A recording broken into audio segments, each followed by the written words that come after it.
మన ద్వారా మనతో మాట్లాడబోతున్నందుకు ఆయన మాటలకై ఆయన నామానికే మహిమ కలుగును గాక. నేను నీ మొరని ఆలకించి నీకు ఉత్తరం ఇచ్చి తిని రక్షణ దినమందు నిన్ను ఆదుకొందును. దేవదేవునికి మహిమ కలుగును గాక.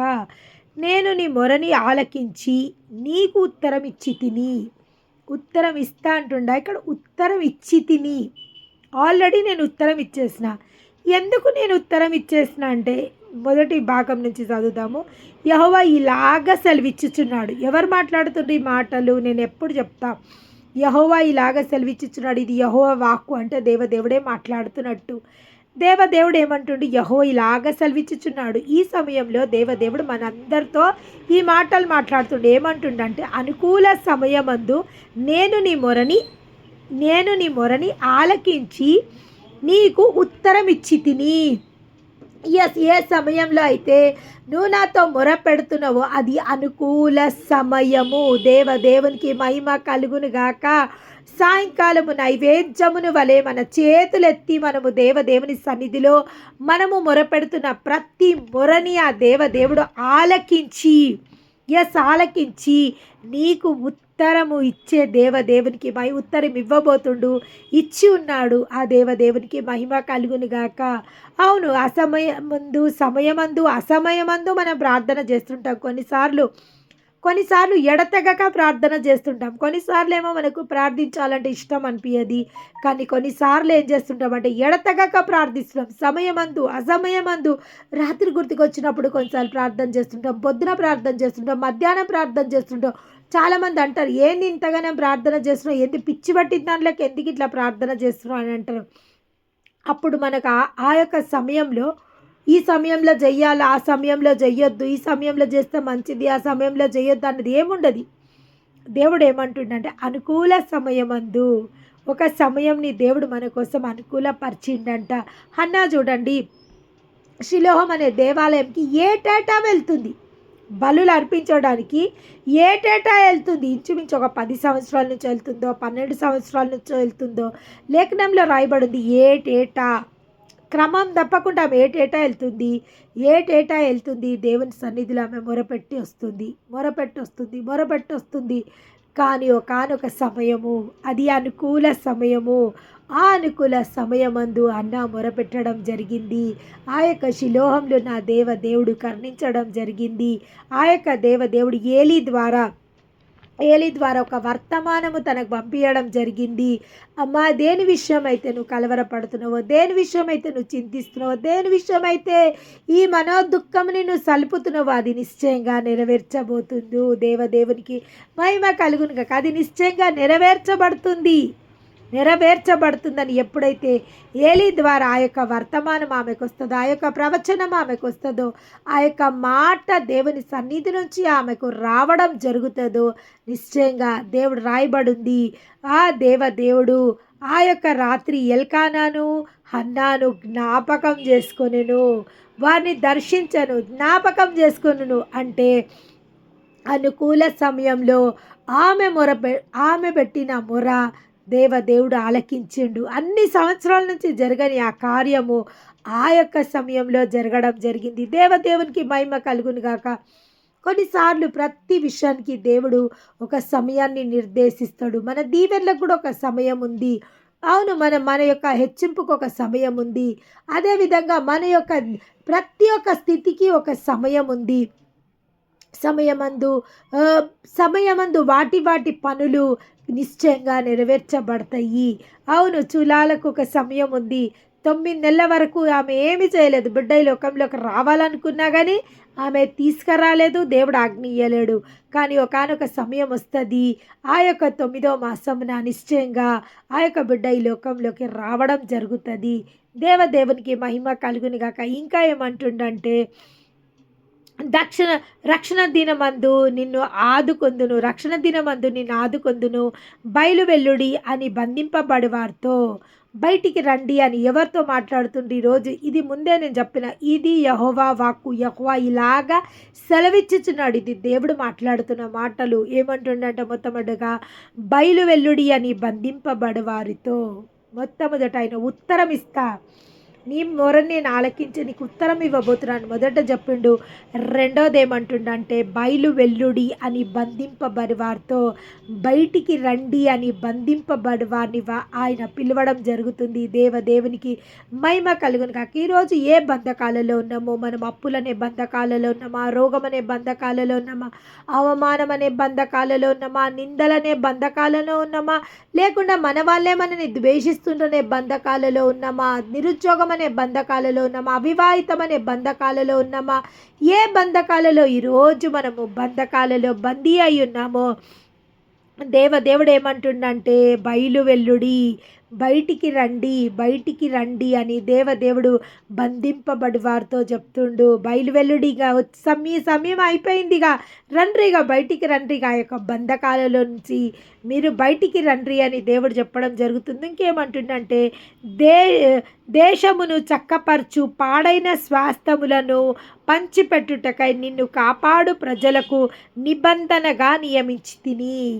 దేవుడు చూడండి, మన బ్రతుకులే ఒక భారంగా ఉన్నాయి, మన బతుకులే దినదిన గండంగా ఉన్నాయి, మన బతుకులే ఏదో కష్టసాధ్యంగా ఉన్నాయి అంటే దేవుడు ఇక్కడ ఏమంటుండంటే దేశమును చక్కపరిచి పాడైన స్వాస్థములను పంచిపెట్టుటకై. అబ్బబ్బబ్బబ్బా, దేశమును చక్కపరచుటకు నిన్ను వాడుకుంటాడంట దేవుడు. ఈరోజు నువ్వు అనొచ్చు, నా పరిస్థితే నాకు బాగలేదు, దేశంని వై నేనేమి చక్కపరచగలుగుతా దేవా. కానీ దేవుడు ఏమంటుండు, దేశముని చక్కపరచుటకై పాడైన స్వాస్థములని పంచిపెట్టుటకై. దేవునికి మహిమ కలుగును గాక. పాడైన స్వాస్థములు, ఎక్కడెక్కడైతే స్వాస్థాలు పాడైపోయినాయో, పునాదులు పాడైపోతే నీతిమంతులు ఏం చేయగలరు? అవును, స్వాస్థాలు ఎక్కడెక్కడైతే ఆ దేవుడు మనకిచ్చిన ఆ యొక్క ఉచితమైన దీవెనలు ఏవైతున్నాయో, పాడైన ఆ స్వాస్థాలు అంటే వాటిని పొందుకోలేకపోతున్నాం. ఆ దీవెనలు మన తలలపైన ఉన్నాయి కానీ అవి వర్కౌట్ అయితలేవు. అవును, మన దేవుడి నుంచి మనం అన్ని స్వాస్థంగా పొందుకున్నాము, కానీ ఆ స్వాస్థం ఏమైపోయిందంట, పాడైపోయింది. కాబట్టి దాన్ని మనం సద్వినియోగపరచుకోవడే లేకపోతున్నాం. చూడండి, చాలా ఆహారం, గిన్నె నిండా ఆహారం ఉంది, కానీ ఒకవేళ రాత్రి వండిన ఆహారం పొద్దున వరకు అది పాడైపోతుంది. కానీ అది గిన్నె నిండా ఆహారం ఉన్నా కానీ అది మనకు తినడానికి యోగ్యంగా ఉండదు. కాబట్టి దీవెనలు ఎన్నున్నా కానీ ఆ దీవెనలు పాడైపోతాయి. కొన్నిసార్లు దీవెనలు కూడా పాడైపోతాయా? నిశ్చయంగా పాడైపోతాయి. ఎట్లా పాడైపోతాయి దీవెనలు అంటే, దీవెనలకు ఏం ప్రిజర్వేటివ్స్ లేవా?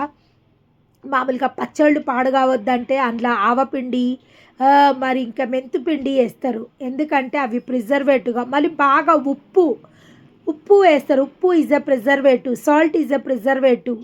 ప్రతిదీ చూడండి, చేపలలో ఉప్పేస్తారు, ఆ చేపలు ప్రిజర్వ్గా ఉండాలని. పచ్చళ్ళల్లో బాగా ఉప్పేస్తారు, అవి ప్రిజర్వ్గా ఉండాలని. ఉప్పు ప్రిజర్వేటివ్గా పనిచేస్తుంది. అందుకే దేవుడు ఏమన్నాడంటే, నువ్వు లోకానికి ఉప్పు అయి ఉన్నావు, వెలుగు అయి ఉన్నావు. దేవునికి మహిమ కలుగును గాక. ఇక్కడ ఏమంటుండంటే దేవుడు, నువ్వు ఒక ప్రిజర్వేటివ్గా నేను మార్చబోతున్నా. అవును, దీవెనలు కూడా పాడైపోతాయా అంటే, అవును పాడైపోతాయి. కొన్నిసార్లు మన హృదయ కాఠిన్యమును బట్టి కొన్నిసార్లు మన యొక్క దీవెనలు పాడయ్యే అవకాశం ఉంది.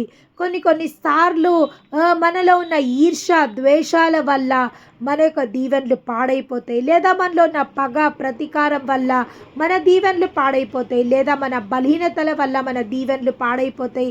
ముఖ్యంగా మన గర్వం వల్ల కూడా మన దీవెనలు పాడైపోయే అవకాశం ఉంది. ఎన్నో అవకాశాలు ఉన్నాయి. చూడండి, ఒక ఆహారం పాడగాడానికి ఎన్నో కారణాలు ఉంటాయి. తడి తలిగితే కొన్ని ఆహారాలు పాడైపోతాయి, బయట పెడితే కొన్ని ఆహారాలు పాడైపోతాయి. రకరకాల కారణాలు ఉంటాయి ఆహారం పాడగాడానికి. కానీ ఎప్పుడైతే దాంట్లో ప్రిజర్వేషన్ లేదో నిశ్చయంగా ఆహారము పాడైపోతుంది. అదేవిధంగా ఇక్కడ దేవుడు ఏమంటుండంటే, నేను ఆల్రెడీ మీకు స్వాస్థంగా అన్ని ఇచ్చేసిన, కానీ ఆ స్వాస్థం ఏమైపోయిందంట, పాడైపోయిందంట.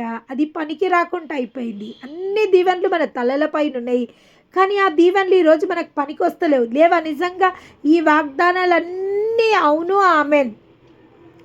దేవుడు అన్నాడు, every promise is yes and amen.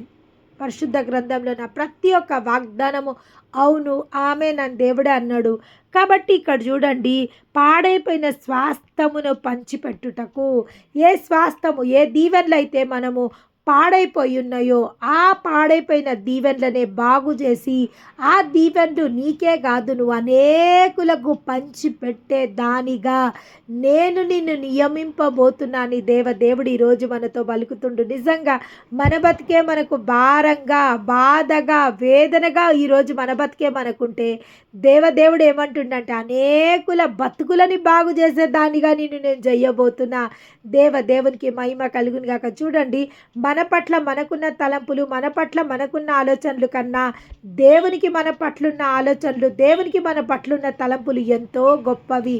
అందుకే దేవుడు అన్నాడు, నా మీ పట్ల నాకున్న ఆలోచనలు వేరు, మీ పట్ల మీకున్న ఆలోచనలు వేరు. మీ తలంపులు నా తలంపులు వంటివి కావు, మీ ఆలోచనలు నా ఆలోచనలు వంటి కావని దేవుడు సెలవివ్వడం జరిగింది. అవును, మనము చాలా తక్కువ, చాలా చిన్నగా ఆలోచిస్తాము. కానీ దేవుడు మన కోసం ప్రశస్తమైనది ఇవ్వాలని ఆలోచిస్తాడు. ప్రశస్తమైన కార్యాలు మనం చేయాలని ఆశిస్తాడు. మంచి పేరు, మంచి ఖ్యాతి మనం పొందుకోవాలని ఆశిస్తాడు. దేవుడు మనము ఫలించాలని ఆశిస్తాడు. మనం ఒక ఫలభరితమైన జీవితం జీవించాలని నా దేవుడు ఆశిస్తాడు. దేవుని నామానికి మహిమ కలుగును గాక. ఇంకా ఏమంటుండంటే, నిన్ను కాపాడు ప్రజలకు నిబంధనగా నియమించి తిని.